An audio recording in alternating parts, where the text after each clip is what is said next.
You cannot even think about the magnanimity of God's dream about you, my dear friends. The solemnity of the nativity of John the Baptist. Imagine the dream that God has had about John the Baptist. This person called John was chosen before he was born. And he was chosen with a dream of God. God had a dream for him. And how subtle way that God designed his path, my dear friends. He chose him, he broke him, molded him, and he sent him with a mission. The first reading beautifully says, the mission John had is very important, is of great importance. But then for that mission, God chose him and he had to mold him in order to prepare him for that mission. The word says, he will sharpen his words like a sword. He will sharpen his words like a sword. So he has to, if for his word to be sharpened, he has to go through a struggle. How to sharpen a sword? You put the sword in fire, and then you take a hammer and smash it, creep it. And that's how you sharpen the sword. John the Baptist, the word of John the Baptist was anointed.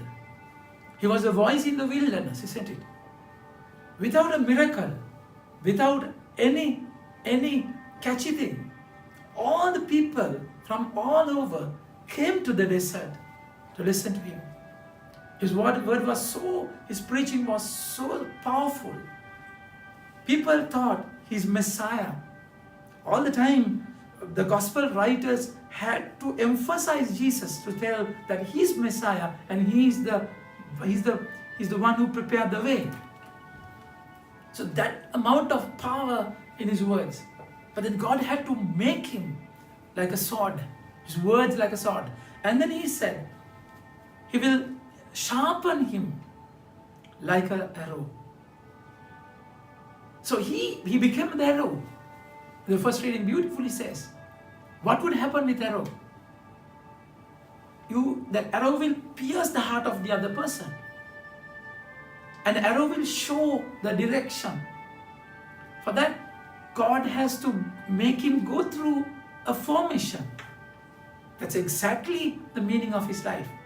The word says, Yahweh called me from my mother's womb.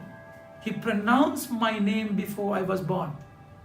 So that's a dream God had for John the Baptist. I have labored, but then he said to me, you are Israel, my servant. Through you I will be known. So he's a symbol. God's way, God's power is manifested through him. But then the word says, the arrow, he will make an arrow, sharpen the person like an arrow, but then he keeps it in the pouch until the proper moment. That's how after the birth of John, he went to the wilderness until the proper moment. He had to go through a formation, isn't it? God prepared the path, infrastructure, background for him to be born. How? By making Elizabeth barren. All the time in the salvation history we find the people, the mother of Samson, Simeon, and all the mothers were barren before the strong personalities were born. Because God wanted to show it's by his power this birth is happening, not by human intervention. So that's exactly, Samuel was born through a barren woman, isn't it? So this is exactly how Elizabeth was barren, and God chose that womb to show God's power and God's intervention in human weakness. That's how he was born.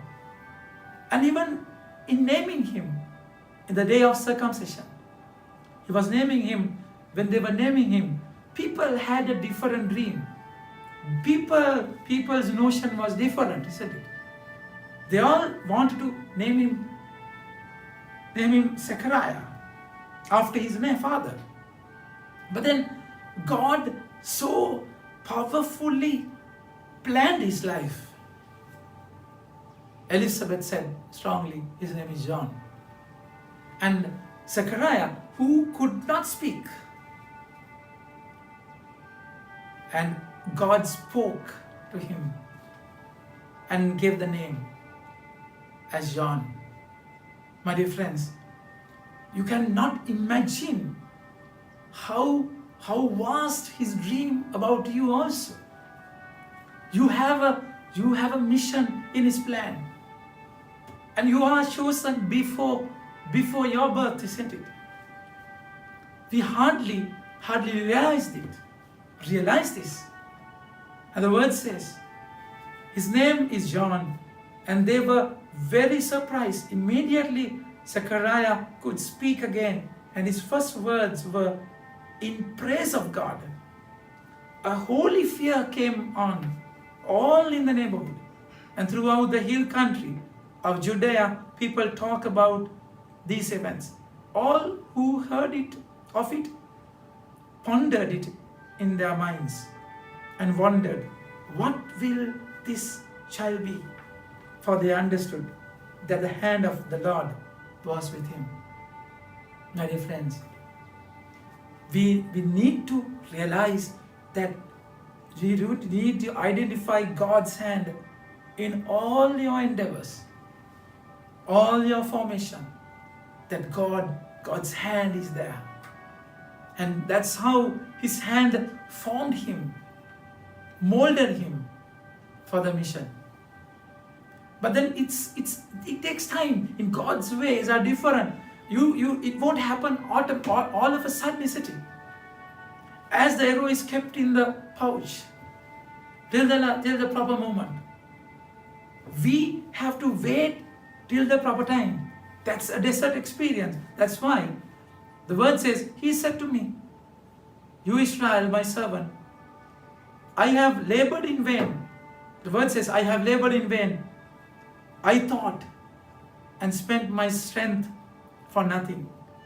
Yet what is due me was in the hand of Yahweh, and my reward was with my God. I am important in the sight of Yahweh, and my God is my strength.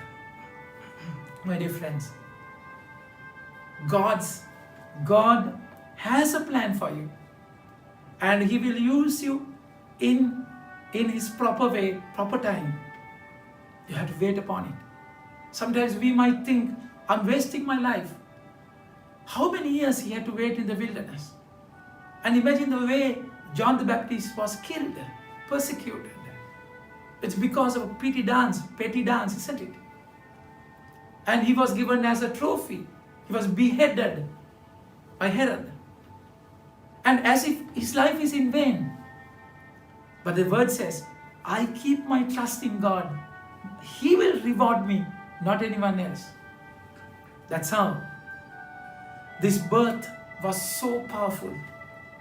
And he's an arrow. You and I are called to be arrow also. You and I are chosen with a mission. And he has to form you, mold you, form you, and send you. It is a painful journey.